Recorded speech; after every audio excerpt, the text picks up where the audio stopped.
Paula Radcliffe, who has teamed up with Flora to encourage everyone to get active. Good morning to you, Paula.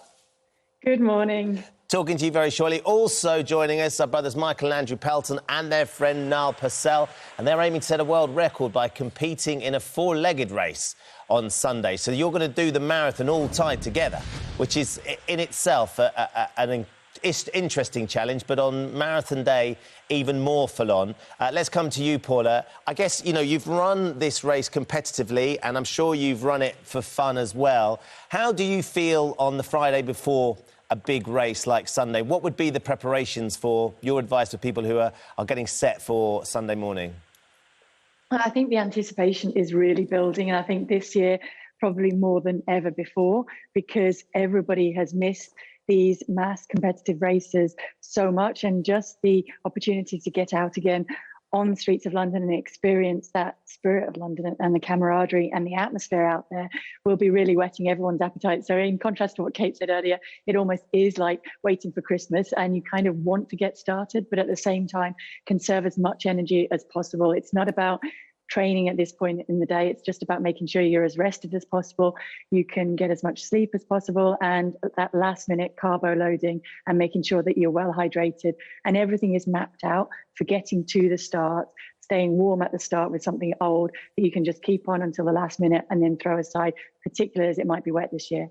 I feel like in my training, I did all of the last 24 hours for the whole training. You did a lot of carb loading. I did the carb loading, the resting and the hydrating, but perhaps not the previous weeks beforehand. I mean, it's an extraordinary event every year. I wonder if you feel it's particularly special this year after a very different marathon last year.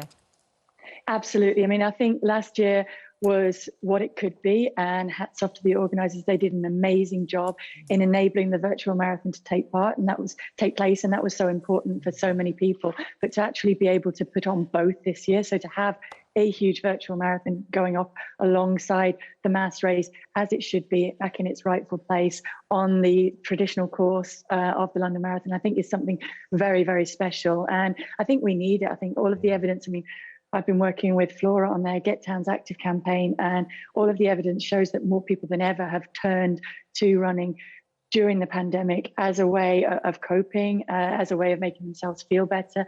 And the important thing is they do feel better. They really feel that it's helped, and they are now looking for targets to work towards. So if it's not this year, then it might be next year to take your place. And what better motivation than to watch the race this year and see the emotion on people's faces as they cross that finish line. I always get very jealous when I'm watching, thinking, oh, I really wish I was doing it, because it's incredibly contagious as well. You do one, you want to do more. Maybe not the moment you finish, maybe not the day after, but you slightly sort of feel like, oh, I want to go through that again. The emotion of the experience. The experience of it is wonderful, isn't it? And the absolute energy you get from the people watching is extraordinary. You have to experience it to know that in a way. Did you, I mean, Paula, when you were running it competitively, would the crowd make a difference to you in that sort of situation, like it does to the fun runners who are doing it, or were you so in the zone that you don't notice?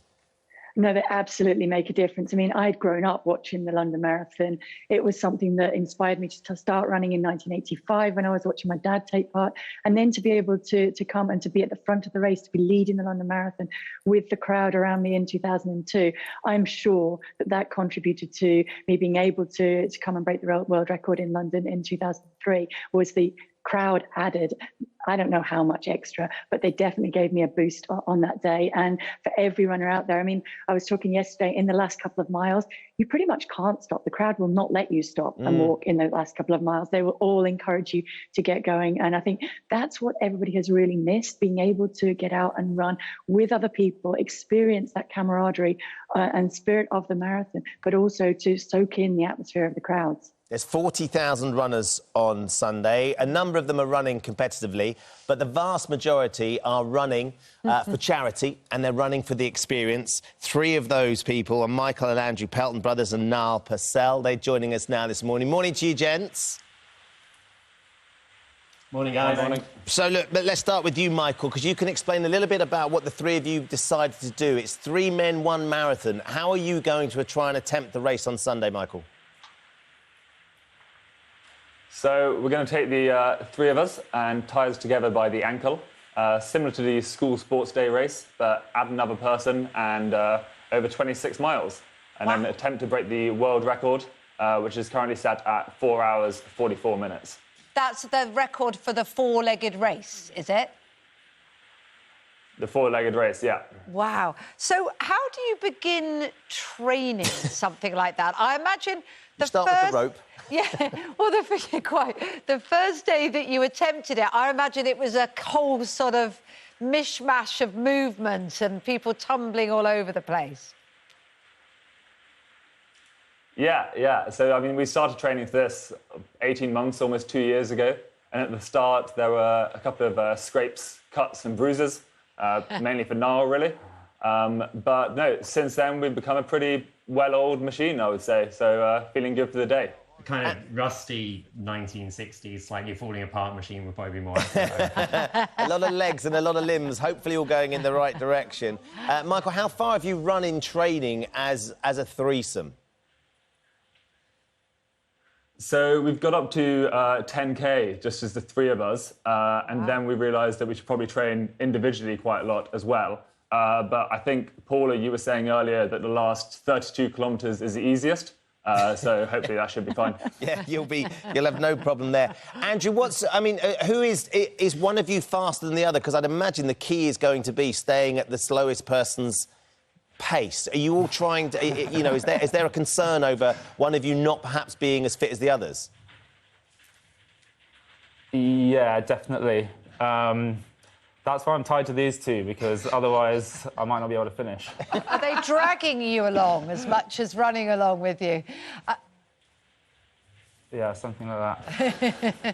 I mean, it's a fantastic challenge, and as like lots of people, you're doing it for a good cause, and you will get a lot of reaction from the crowd, I'm sure, because you're going to be a very visible sight, aren't you? You've got something special planned for Sunday. Yeah, tell us about the costume.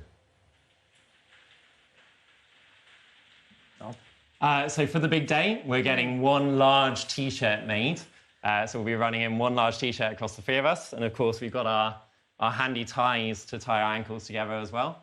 So we're hoping, as much as anything else, if the training doesn't quite get us there, and I think our training regime, I should say, has been pretty similar, I think, to Paula's as far as things go. I think she'd agree. Then hopefully the crowd can carry us across the line as much as anything else. Right. Now, the outfit's not ready yet, though, is it? You haven't got Don't your giant worry. T-shirt. It's not quite finished in time. But rather than sort of let this occasion pass without doing a stunt of some sort, you're going to tie yourselves up for 24 hours. Is this right?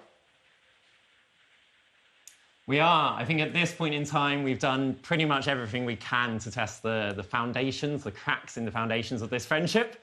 So an extra 24 hours tied together. We've just got to decide who's going to be Big Spoon tonight, and that's about all that's left to figure out. Well, look, start tying yourselves up. While the tying's going on, just tell us who you're running for. So we're running for MenCap, which are a charity for people with learning disabilities up and down this country. So there are 1.5 million people in this country that have a learning disability, and just 17% of those are in paid employment. And children who have a learning disability are twice as likely to be bullied regularly in school.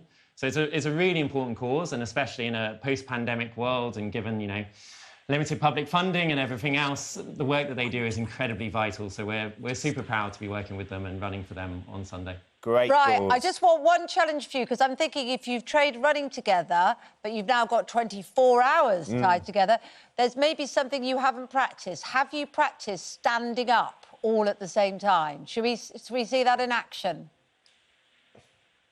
Come on. This will be the first time, but we can give it a go. All right, let's try. What could Give it a possibly go. go wrong? Oh. Do you want us to do some lunges? Yeah. No bit of jogging on the spot? Go for it. I don't know how you Yeah, lunge we if can you- go. We'll go right leg first. Ready? Well, no, because one of those... We're good. We're good. Oh, my legs go off. My legs go off. Okay. This is the kind of TV that gets you a BAFTA, right? This is how it works, yeah, guys? You'd be amazed. Top quality television, right? Gents, thank you so much for joining us. Maybe not Best of luck come Sunday as Maybe not well. a BAFTA, but you've made us smile, as you say. Good luck. And Thanks Paula, very much last thing indeed. as well, and I noticed this on your top, one of the tops where you won the London Marathon, of course. One of your top tips is make sure, if you're running, is to put your name on the front of your T-shirt, isn't it? Absolutely. The crowd will then get behind you, call out your name, and it's just an added little boost of support out there.